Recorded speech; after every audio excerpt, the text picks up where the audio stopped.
अस्सलाम वालेकुम एवरीवन, मैं हूं मोहम्मद तलहा। आप लोग देख रहे हैं तलाश फेस एकेडमी। आज के इस लेक्चर के अंदर हम लोग बात करेंगे एंगल ऑफ फ्रिक्शन के हवाले से और एंगल ऑफ रीपोज के हवाले से, और इन दी एंड हम देखेंगे कि क्या रिलेशन है एंगल ऑफ फ्रिक्शन का एंगल ऑफ रीपोज के साथ। ठीक है, तो चलिए शुरू करते हैं एंगल ऑफ फ्रिक्शन की डेफिनेशन से। अगर हम डिफ़ाइन करें एंगल ऑफ फ्रिक्शन को, तो ये वो एंगल है जो कि बनाती है रिजल्टेंट ऑफ फ्रिक्शनल फोर्स और नॉर्मल रिएक्शन। ठीक है ना। सबसे पहले हमें रिजल्टेंट मालूम करना है फ्रिक्शनल फोर्स का नॉर्मल रिएक्शन के साथ। ठीक है, और फिर वो जो रिजल्टेंट फोर्स है वो जो एंगल बनाती है नॉर्मल रिएक्शन के साथ, उस एंगल को कहते हैं एंगल ऑफ फ्रिक्शन। ठीक है ना। पहले आप इसको समझ लो डेफिनेशन को, फिर मैं डिस्क्राइब कर देता हूँ क्या है सारी चीज़ें। फ़िलहाल ये समझ लो कि जो एंगल बनता है रिजल्टेंट और नॉर्मल के दरमियान का, रिजल्टेंट और नॉर्मल के दरमियान का जो एंगल होता है वो एंगल ऑफ फ्रिक्शन होता है। और ये रिजल्टेंट हम मालूम कौन सी दो फोर्सेस के दरमियान में कर रहे हैं, फ्रिक्शनल फोर्स और नॉर्मल रिएक्शन का जो टोटल बन रहा है, जो रिजल्टेंट आ रहा है, उससे हम लोग जो है वो रिजल्टेंट को मालूम करते हैं। ठीक है, अब समझते हैं इस बात को। फॉर एग्जांपल हमारे पास एक प्लेन सरफेस है। ठीक है, फ़िलहाल कोई एंगल नहीं बना रही, एक प्लेन सरफेस है, प्लेन हॉरिजॉन्टल सरफेस। इसके ऊपर हमने एक ऑब्जेक्ट को रख दिया। ठीक है, एक ऑब्जेक्ट है जिसका मास m होगा, कोई भी एक ऑब्जेक्ट है। और अगर ये ऑब्जेक्ट किसी प्लेन सरफेस के ऊपर रखा हुआ है तो इसका वेट जो है वो एक्ट करेगा डाउनवर्ड। ठीक है ना, ये आगे इसकी direction of weight downward act कर रहा है। और इन दी एंड क्योंकि सरफेस के ऊपर रखा हुआ है तो सरफेस का जो नॉर्मल रिएक्शन है वो ऊपर की तरफ अप्लाई होगा। नॉर्मल रिएक्शन हमेशा सरफेस के नॉर्मल लगता है, यानी कि 90 डिग्री पे। अब सरफेस आपको नज़र आ रही है कि पूरी की पूरी एक्स एक्सिस के अंदर है ना, तो यकीनन जो नॉर्मल होगा वो ऊपर की तरफ बनेगा। ये आ गया इसका नॉर्मल रिएक्शन ऊपर की तरफ। फॉर एग्जांपल हम इस तरफ इसको मूव करवाने की कोशिश कर रहे हैं, फोर्स हम राइट साइड पे अप्लाई कर रहे हैं, तो उसको अपोज करेगी फ्रिक्शन। फ्रिक्शन अपोज करने वाली फोर्स है, लास्ट लेक्चर में हमने डिस्कस किया था। तो जो फ्रिक्शन है वो इसकी अपोजिट डायरेक्शन में एक्ट करेगी, जैसा कि आपको इस फिगर के अंदर नज़र आ रहा है। तो अगर कोई भी बॉडी रखी हुई होती है किसी हॉरिजॉन्टल सरफेस के ऊपर और हम उसको मूव कराने की कोशिश कर रहे होते हैं, फोर्स अप्लाई कर रहे होते हैं, तो ये 4 फोर्सेस होती हैं जो कि काम कर रही होती हैं। अब हमने कहा था कि आपको 2 फोर्सेस का रिजल्टेंट निकालना है, एक फ्रिक्शन का और दूसरा नॉर्मल रिएक्शन का। तो ये जो 2 फोर्सेस हैं, F को इधर बना लेते हैं, अलग से बना के दिखा रहा हूँ कि रिजल्टेंट किस तरफ आएगा। तो मैंने पहला वेक्टर बना दिया और रिजल्टेंट मालूम करना है तो पहले वेक्टर के हेड से दूसरे वेक्टर की टेल को ज्वाइन करना है। तो ये जो F का हेड है, इसके हेड से हम N की टेल को जोड़ देंगे कुछ इस तरीके से। ठीक है ना, ये N आ गया, N की टेल को मैंने जोड़ दिया इसके साथ, तो ये N आ गया। और फाइनली जो रिजल्टेंट होता है वो फर्स्ट वेक्टर के हेड और लास्ट वेक्टर के टेल को ज्वाइन करके बन जाता है। तो ये आ गया इसका R, यानी कि रिजल्टेंट, जो कि इस तरफ होगा, ये ग्रीन कलर से जो नज़र आ रहा है। अब यही जो रिजल्टेंट है ना, उसको मैं यहाँ फिगर के ऊपर बना के दिखाता हूँ। ये यहाँ पर आ गया रिजल्टेंट। तो अब क्योंकि रिजल्टेंट इधर बन गया है ना, तो मैं थोड़ा सा यहाँ पर ट्राइंगल बनाता हूँ। ये जो रिजल्टेंट है ना ग्रीन वाला R से जो मैंने शो करा है, ये N और F का रिजल्टेंट है। फ्रिक्शनल फोर्स और नॉर्मल रिएक्शन जिसको मैं N से शो कर रहा हूँ, ये उसका रिजल्टेंट है जो कि यहाँ पर नज़र आ रहा है। ठीक है ना, ये आ गए, कुछ पॉइंट्स के नाम दे दिए मैंने। ये आ गया रिजल्टेंट R और इसको पॉइंट A का नाम दे दिया, ये पॉइंट C हो गया, ये पॉइंट B हो गया। तो सबसे पहले क्या करते हैं, एक परपेंडिकुलर ड्रॉ करते हैं B से पॉइंट A की तरफ। ठीक है ना, B से पॉइंट A की तरफ एक परपेंडिकुलर ड्रॉ करा और फिर यहाँ पर एक पॉइंट D सपोज कर लेते हैं, और जो परपेंडिकुलर है रिजल्टेंट के हेड से वो y एक्सिस की तरफ भी हमने ड्रॉ कर लिया। तो अब ये ट्राइंगल आपको बना हुआ नज़र आ रहा है। एक ट्राइंगल नज़र आ रहा है ABC और दूसरा ट्राइंगल आप देख सकते हैं BCD नज़र आ रहा है। इसी ट्राइंगल को इस्तेमाल करते हुए हम एंगल मालूम करेंगे। अच्छा, अब जो एंगल था, एंगल ऑफ फ्रिक्शन, वो किस किस के दरमियान में था? वो था नॉर्मल रिएक्शन और रिजल्टेंट के दरमियान का। तो उस एंगल को भी देख लो। ये जो एंगल है, ये एंगल कहलाता है एंगल ऑफ फ्रिक्शन, जो कहाँ से कहाँ बन रहा है, वो बन रहा है नॉर्मल रिएक्शन और रिजल्टेंट के दरमियान में। और रिजल्टेंट कौन सी 2 चीज़ों का था? रिजल्टेंट था फ्रिक्शन का और नॉर्मल रिएक्शन का। हमें इसी के लिए फॉर्मूला जो है वो ड्राइव करना है और इस एंगल को हम अल्फा से शो करेंगे। ठीक है, इस एंगल को हम शो कर देते हैं कि ये एंगल बराबर है अल्फा के। ठीक है जी, इसकी डेरिवेशन देख लेते हैं। अब सबसे पहले मैंने आपको बोला था कि आपने एक ट्राइंगल को देखना है यहाँ पे ना। तो सबसे पहले जो ट्राइंगल नज़र आ रहा है आपको, इन ट्राइंगल, कौन सा ट्राइंगल है? आप देखें ट्राइंगल BCD।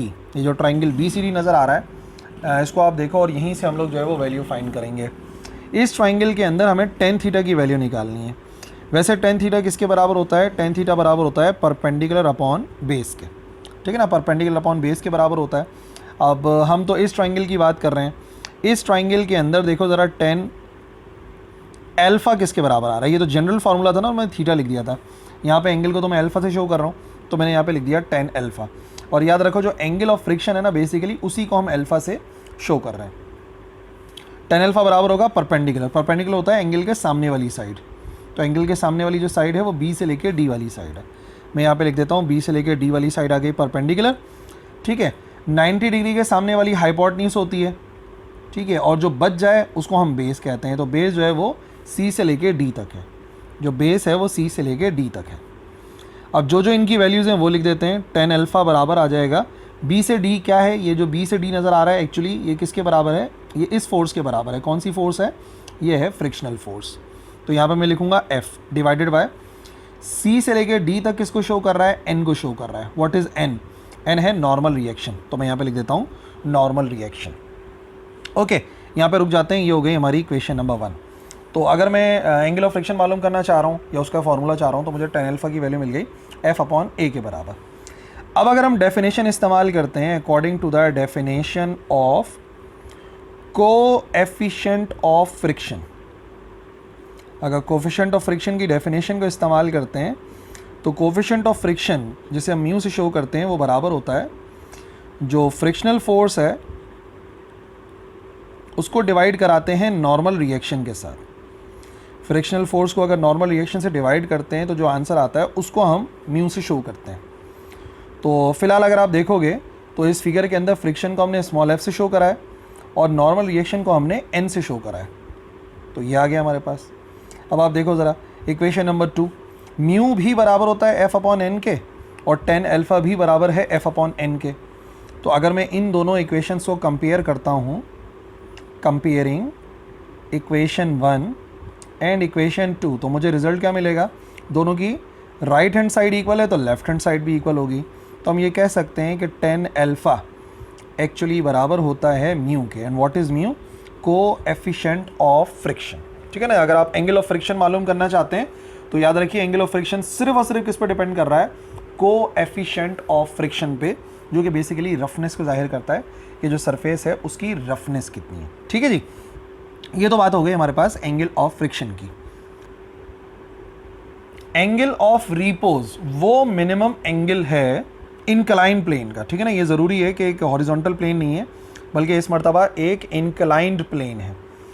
मिनिमम एंगल कि किसी इंक्लाइंड प्लेन पे जो बनता है हॉरिजॉन्टल के साथ, इंक्लाइंड प्लेन का वो एंगल जो कि हॉरिजॉन्टल के साथ बनता है, जब उसके ऊपर अगर मैंने कोई बॉडी रखी हुई है तो वो जस्ट स्लाइड डाउन होने वाली है, यानी कि बस फ्रिक्शन को ओवरकम करके वो बॉडी जो है वो स्लाइड डाउन होने वाली है। लेकिन याद रखिए स्लाइड डाउन होने वाली है लेकिन हुई नहीं, यानी कि स्टिल अभी वो रुकी हुई है। तो ये वो कम से कम एंगल होता है, कम से कम एंगल किसी भी इंक्लाइन प्लेन का जिस पे जो बॉडी है वो बस अभी रखी हुई है और अगर थोड़ा सा एंगल हमने बढ़ाया तो वो स्लाइड डाउन हो जाएगी। उस एंगल को कहते हैं एंगल ऑफ रिपोज। मिसाल के तौर पे देखो, आमतौर पे अगर हॉरिजॉन्टल सरफेस होती है ना, तो अभी हम डिस्कस कर चुके हैं, वेट जो है वो डाउनवर्ड एक्ट करता है और जो नॉर्मल रिएक्शन है वो ऊपर की तरफ एक्ट करता है। लेकिन अगर यही प्लेन जो सरफेस यहाँ पर एक्स एक्सिस के अंदर रखी हुई है यही इंक्लाइंड हो जाए तो क्या होगा? आप नोट करो कि अब जो नॉर्मल फोर्स है वो अभी भी सरफेस के नॉर्मल एक्ट कर रही है, लेकिन वेट तो डाउनवर्ड एक्ट करता है, तो वेट अपनी जगह पे रहा और जो नॉर्मल रिएक्शन है वो सरफेस के नॉर्मल एक्ट कर रही है ऊपर की तरफ। इंक्लाइन प्लेन पर ऐसे ही होता है। और फिलहाल जो इंक्लाइन प्लेन है समझ लो उसने एक एंगल बनाया हुआ है हॉरिजॉन्टल के साथ और वो एंगल यहाँ पे हमने शो करा हुआ है थीटा से, यानी कि एंगल ऑफ रिपोज जो है इसको हम थीटा से शो करेंगे। इस बात को आपने जहन में रखना है, जबकि एंगल ऑफ फ्रिक्शन को हमने अल्फा से शो करा था।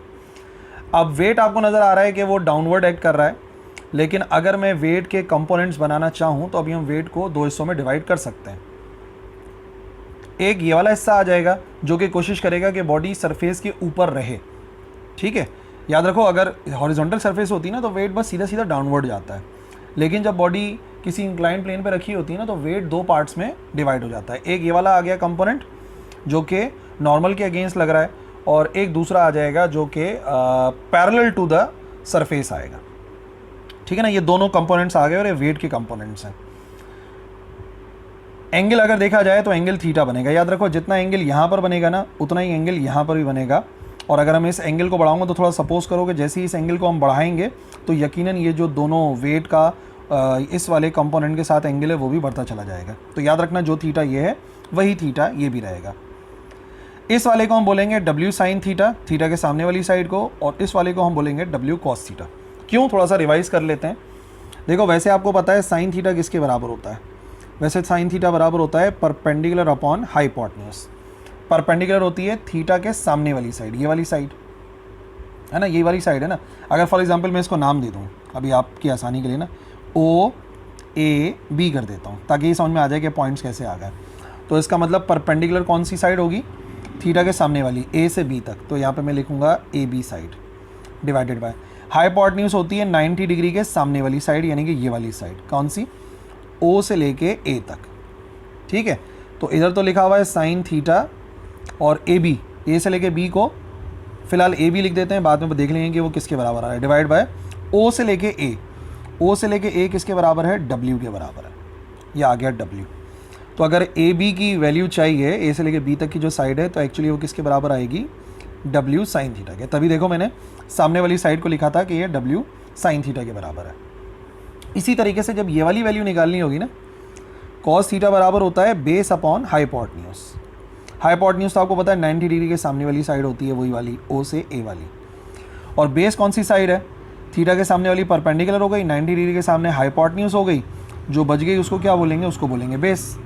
यानी कि जो O से लेके B है वो एक्चुअली बेस है। ठीक है जी। तो कॉस थीटा बराबर आ जाएगा किसके? O से लेके B। O से लेके B यही वाली साइड है जिसकी वैल्यू मैं निकालना चाह रहा हूँ, और O से लेके A को हमने क्या नाम दिया हुआ है? W। O से लेके A W के बराबर है। तो अगर O से B तक का फासला निकालना है, वैल्यू निकालनी है, तो वो आ जाएगा W कॉस थीटा के बराबर। इसी वजह से आप देखो मैंने इस साइड के लिए ऑलरेडी क्या लिख दिया था? W cos theta. ठीक है ना। तो हमने वेट को रिजॉल्व करा दो कंपोनेंट्स में, एक आ गया W साइन थीटा, दूसरा आ गया W कॉस थीटा।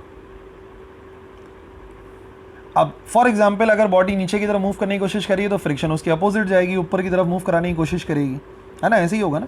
अगर फॉर एग्जाम्पल हम स्लाइड डाउन की बात कर रहे हैं तो अगर ये नीचे स्लाइड करने की कोशिश कर रही है तो फ्रिक्शन कोशिश करेगी कि इसको रोके, यानी कि वो ऊपर की तरफ एक्ट करेगी। तो इस केस में आप देख सकते हो कि आपके सामने 4 फोर्सेज हैं। फोर्स 1 इसको कर लो, फोर्स 2 इसको कर लो, फोर्स 3 इसको कर लो, W कॉस थीटा, और ये हो गई फोर्स 4। ये 4 फोर्सेज हैं। W इस वजह से नहीं गिन रहा क्योंकि ये दोनों W के तो कंपोनेंट्स हैं, तो उनको गिन लिया बस हमने। अगर तो मैं कह रहा हूँ कि ये अभी स्लाइड नहीं कर रहे, इसका मतलब आमने सामने वाली फोर्सेज एक दूसरे को बैलेंस कर रही होंगी, वरना तो रुकना मुमकिन ही नहीं है। इक्विलिब्रियम की कंडीशन के मुताबिक ये आमने सामने वाली फोर्सेज एक दूसरे को बैलेंस करेंगी तभी ये रेस्ट में रहेगा। तो कौन किसे बैलेंस करेगा? F बैलेंस करेगा W साइन थीटा को, है ना। F बैलेंस करेगा W साइन थीटा को क्योंकि अपोजिट है, और N को बैलेंस करेगा W कॉस थीटा। N को बैलेंस करेगा W कॉस थीटा क्योंकि आमने सामने वाली साइड्स हैं। ये बात याद रखनी है, और इसी से हम जो है वो एंगल ऑफ रिपोज का फॉर्मूला भी ड्राइव कर लेंगे। ठीक है, डेरिवेशन में देखो फिर क्या क्या करते हैं। सबसे पहली बात यह है according to the first condition of equilibrium.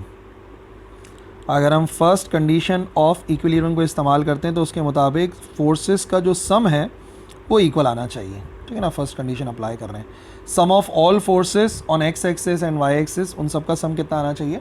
0। तो इस केस के अंदर क्या होगा? इन दिस केस कौन किसे बैलेंस कर रहा है? अभी मैंने आपको बताया F बैलेंस करेगा W साइन थीटा क्योंकि F का काम है ऊपर की तरफ लेके जाना है, W साइन थीटा का काम है नीचे की तरफ लेकर जाना है। तो इसका मतलब F बैलेंस करेगा W साइन थीटा को। ठीक है, ये आमने सामने वाली फोर्स एक दूसरे को बैलेंस कर रही है, इक्वेशन नंबर 1।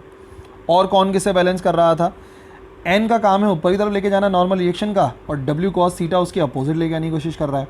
दोनों बराबर हैं तभी तो वो रुका हुआ है, वरना नॉर्मल रिएक्शन ज़्यादा होता तो ऊपर चला जाता, और W कॉस थीटा ज़्यादा होता तो यहाँ अंदर चला जाता इंक्लाइन प्लेन के। लेकिन क्योंकि दोनों बराबर हैं तभी तो ये रेस्ट में है। तो N किसे बैलेंस कर रहा है? N बैलेंस कर रहा है W कॉस थीटा को। इसको बोल देते हैं इक्वेशन नंबर 2। अब क्या करो, इक्वेशन 1 को इक्वेशन 2 से डिवाइड कराओ। अभी पता लग जाएगा कि क्यों मैं डिवाइड करवा रहा हूँ। डिवाइडिंग इक्वेशन 1 बाय इक्वेशन 2, 1 को इक्वेशन 2 से डिवाइड कराते हैं तो ये हो जाएगा F/N और ये हो जाएगा W sine theta divide by W cos theta. ठीक है, क्या कैंसिल हो गया, W से W हो गया कैंसिल, तो हमारे पास बचा F/n बराबर आ रहा है sine theta over cos theta. किसके बराबर होता है, जैसे कि हम जानते हैं sine theta over cos theta बराबर होता है टेन थीटा के। देयरफॉर यहाँ पर आ जाएगा tan theta is equal to F/n। अभी हम लोगों ने एंगल ऑफ फ्रिक्शन में पढ़ा था ना, इसको कर देते हैं इक्वेशन नंबर 3। डेफिनेशन इस्तेमाल करेंगे according to the definition of coefficient of friction. अगर वही कोएफिशिएंट ऑफ फ्रिक्शन की डेफिनेशन को इस्तेमाल करते हैं तो इसका मतलब ये या पहले पूरी डेफिनेशन लिख लेते हैं। म्यू बराबर होगा F/n के, friction divide by normal reaction. ठीक है, तो क्या बन गई फिर हमारी equation number 3। Equation 3 implies that tan theta, और F/n की जगह पे क्या आ जाएगा, F/n की जगह पर आ जाएगा म्यू। इसका मतलब एंगल ऑफ रिपोज भी म्यू के ही बराबर होता है। ठीक है ना। अब ज़रा आप याद कीजिए, एंगल ऑफ रिपोज और एंगल ऑफ फ्रिक्शन दोनों ही म्यू के बराबर हैं, equation 4। Also angle of friction जो कि tan अल्फा हमने निकाला था वो भी म्यू के बराबर था। तो अगर मैं इक्वेशन 4 और 5 को कंपेयर करता हूं तो हमें क्या रिजल्ट मिला, कंपेयरिंग इक्वेशन 4 एंड इक्वेशन 5 हमें क्या रिजल्ट मिला कि tan थीटा एक्चुअली बराबर है tan अल्फा के। या फिर इसको हम और क्या लिख सकते हैं, इसको हम लिख सकते हैं थीटा बराबर है अल्फा के। कौन सा एंगल किसके बराबर है, थीटा कौन सा एंगल था, थीटा है एंगल ऑफ रिपोज। इसका मतलब angle of repose is equal to angle of friction जो कि अल्फा के बराबर था। यही हमें आज एक रिलेशन ड्राइव करना था कि एंगल ऑफ रिपोज और एंगल ऑफ फ्रिक्शन का क्या रिलेशन है। तो याद रखिए एंगल ऑफ फ्रिक्शन हमेशा बराबर होता है एंगल ऑफ रिपोज के। ठीक है जी। सो ये थी आज की हमारी वीडियो। आई होप्स आपको समझ में आ गई होगी। मिलते हैं अगले लेक्चर में। अल्लाह हाफिज़।